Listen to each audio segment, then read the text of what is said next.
Hello friends, hello beginners. मैं अखिलेश कुमार और राय sir आप सभी बिहार बोर्ड के उपस्थित स्टूडेंट एस्पिरेंट स्टूडेंट के लिए एक से बढ़कर एक क्वेश्चन लाता हूं। पुनः मैं वीवीआई क्वेश्चन के साथ सामने हूं। क्वेश्चन इस प्रकार है, किसी समचतुर्भुज की एक भुजा 5 सेंटीमीटर है और एक कर्ण 6 सेंटीमीटर है, तो दूसरे कर्ण की लंबाई पूछ लिया है। यह सीबीएसई बोर्ड में पूछा गया क्वेश्चन है। समझ रहे होंगे आप बिहार बोर्ड से हैं, लेकिन यह क्वेश्चन सीबीएसई बोर्ड का है, तो सोचिए अपने आप में कितना महत्वपूर्ण क्वेश्चन है। क्वेश्चन कैसा भी हो और कहीं भी पूछा जा सकता है, तैयारी आपकी पूरी तरह होनी चाहिए। समचतुर्भुज है, समचतुर्भुज वैसा चतुर्भुज जिसकी सभी भुजाएं समान हो लेकिन कोण समकोण न हो, वह होता है समचतुर्भुज। तो कहिएगा सर कोण समकोण कहाँ होगा? तो कहीं तो होगा। तो जहाँ पर पहला विकर्ण और दूसरा विकर्ण आपस में कटती है, जहाँ पर पहला विकर्ण और दूसरा विकर्ण आपस में मिलती है या कटती प्रतीत होती है, वहीं पर समकोण बनाएगा। मान लीजिए पहला विकर्ण बीडी है और दूसरा विकर्ण एसी है। वो बिंदु पर प्रतिच्छेद करती है, काटती है एक दूसरे को, तो यहाँ पर ये समकोण बनाएगा, यहाँ पर ये समकोण बनाएगा, यहाँ पर ये समकोण बनाएगा और यहाँ पर ये समकोण बनाएगा। और समचतुर्भुज की प्रत्येक भुजा की लंबाई दी गई है 5 सेंटीमीटर और एक विकर्ण की यानी कर्ण की लंबाई है, एक कर्ण की लंबाई 6 है। मान लीजिए एसी मेरा कर्ण है, एसी कर्ण की लंबाई बराबर 6 सेंटीमीटर दी गई है, 6 सेंटीमीटर है। तो देखिए ए से सी की लंबाई 6 है, तो ए से ओ की लंबाई और ओ से सी की लंबाई क्या होगी, निकाल लीजिए। ए से ओ की लंबाई बराबर ओ से सी की लंबाई बराबर हो जाएगा 6/2, तो निकल के आएगा 3 सेंटीमीटर। आपने ए से ओ की लंबाई और ओ से सी की लंबाई निकाल लिए, 3-3 करके पूरा मिला दीजिएगा, 6 हो जाएगा। अब आइए, एक भुजा 5 है तो ये भी 5 होगा, ये भी 5 ही होंगे और ये भी 5 ही होंगे।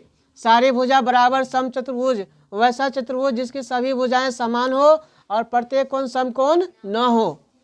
अब आइए, जब एक विकर्ण दूसरे को किसी न किसी बिंदु ओ पर काटती है, तो इस प्रकार से DOC या DOA या AOB या BOC ये 4 समकोण त्रिभुज बनते हैं। कितने समकोण त्रिभुज?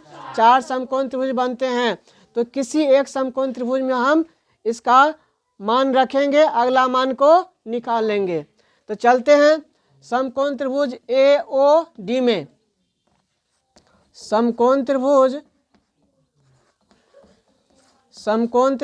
AOD में देखिए, ये समकोण बनाया तो ये बन गया कर्ण, ये हो गया आपका लंब, ये हो गया आधार।